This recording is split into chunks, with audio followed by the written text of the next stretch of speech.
Hello, thank you for being in a new video. This time I have unboxing the Galaxy A05. Let's get started. This is one of the most economical devices that Samsung currently has. In fact, it has a price in Mexico of 1,999 pesos, although for the 64GB edition. On the screen, you see the reference price in dollars, just to give you an idea, but remember that the prices here are not the same as over there. Obviously, the 128GB edition will be a bit more expensive, but I recommend buying the 128 version, because 64 is really too little for what we use today. Join me in uncovering this box to see what's inside, which apparently won't be much. And observe, this is practically all that is included. We have the papers of all life and the cable that is from USB-C to USB-C, with a very short length. Then the truth is that in aspect of unboxing, Samsung every time makes things fun. Does not include charger, does not include case. Possibly will be its main weakness, because most other manufacturers include charger, case, some even include headphones, but in this case there is very little content in the box.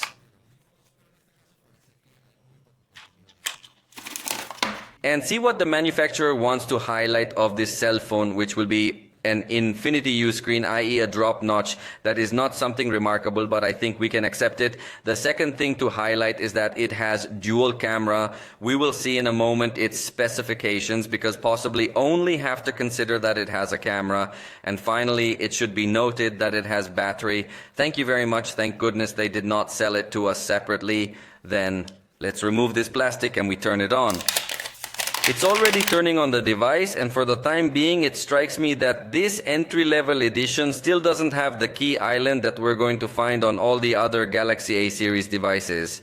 So it's a very simple box that honestly doesn't bring a lot of surprises. Let's put the contents away and come back to see what's in this device.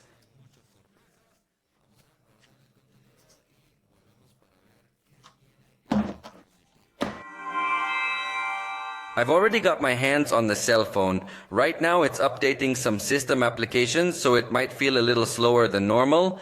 But let me tell you some specs. It's 195 grams in weight and 8.8 millimeters thick. In that aspect, I think it is within the average. Generally, in entry-level series devices at the lowest end, we are not going to find something very light.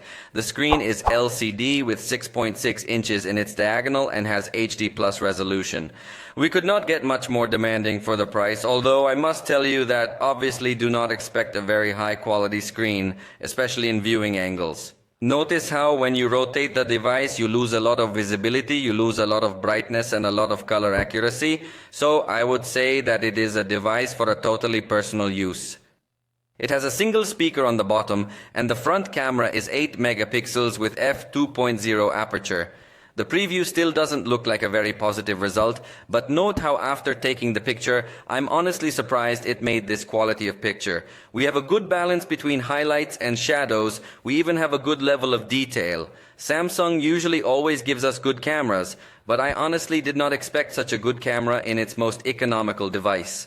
So I was surprised for good by this front camera, and on the back we have the 50 megapixel main camera with f1.8 aperture and a 2 megapixel depth camera with f2.4 aperture.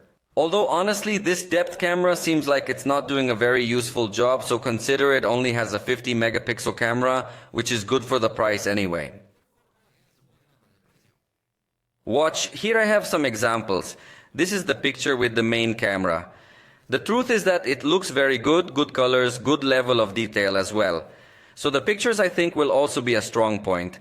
Here I started to apply a little bit of zoom, 2x's. In this case it doesn't seem to do a crop to maintain optical quality, so I don't think it gets to stand out much, and it doesn't seem to take advantage of this high resolution sensor at the maximum zoom, which is 10x. You just see a little bit more stretched image, but it doesn't seem to take advantage of it. In this case, now you're looking at the photograph with 50 megapixels, and notice how we have a higher level of detail than what we achieve with the digital zoom.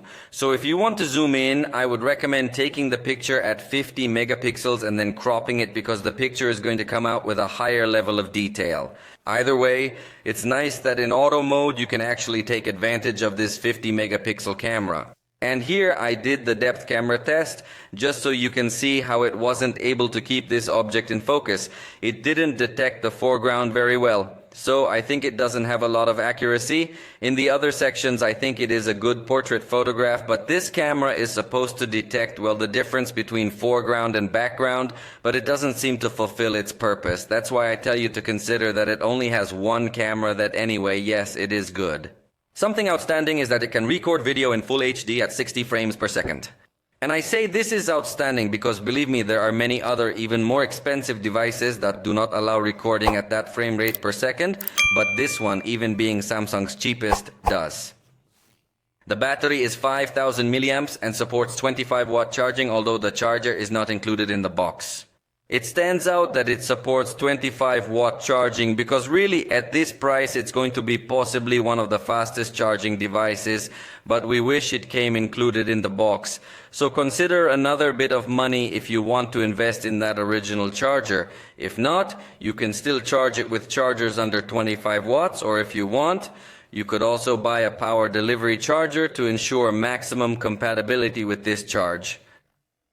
It also comes with 4 gigabytes of RAM. Honestly, this might worry me a bit because generally Samsung's operating system becomes very heavy for so many options it offers. Note, it offers modes and routines, which is something that Samsung usually reserved only for high-end devices, but now we see it available from here. Surely, here in advanced features we will see more things. For example, it supports multiple windows for all applications, some other gestures.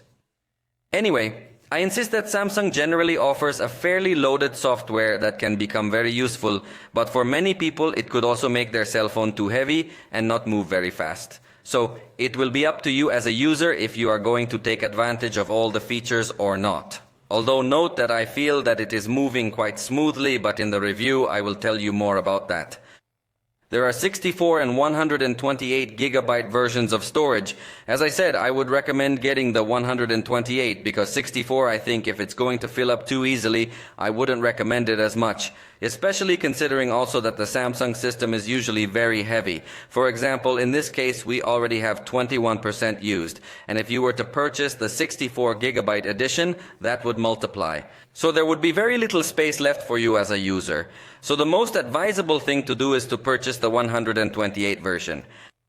By the way, out of the box, the device comes with Android 13 and One UI in its Core 5.1 edition. The Core edition of One UI generally doesn't come with as many security options. It doesn't seem to come with Samsung Pass or Secure Folder, but I'll confirm all that in the full video review. Lastly, the processor is the MediaTek Helio G85. Honestly, it's not a bad processor. In fact, it's surprising because usually in this price range you're going to find unisoc processors for the most part, and especially surprising coming from Samsung, which usually hasn't focused much on giving us good processors, but rather focuses a bit more on cameras and other things. But it seems that in this case they did choose a considerably good processor for the price at which this device is going to be sold. So let me finish this test and we'll come back and see more or less how much power it offers. And that's it. We already have here the results. 415 on single core and 1059 on multi-core. The truth is that multi-core is not bad at all. For this price is a device that can be considered powerful enough. But in the review we will see more details. For now we have reached the end of this unboxing. I hope you liked it. If so, you know you can indicate it and we'll see you next time.